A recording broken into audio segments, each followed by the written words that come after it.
এটাও জানে না। আজকে তো উম্মত নবী চিনে না। যদি চিনতো তাহলে আমাদের দেশে আবার কাদিয়ানি হয় কি করে?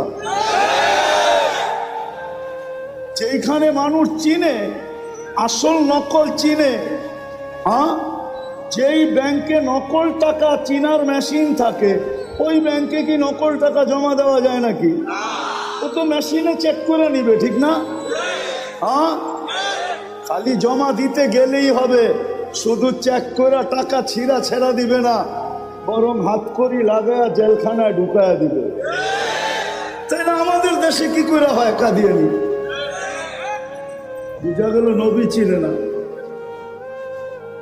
নবী গোলামারা রাগ হয়ে যায় না, কিন্তু আজকে যুবকরা নবী চিনে না, স্কুল কলেজ আলাদা চিনে না, ইউনিভার্সিটি আলাদা চিনে না, জেনারেল শিক্ষিত আলাদা চিনে না, সাধারণ মানুষ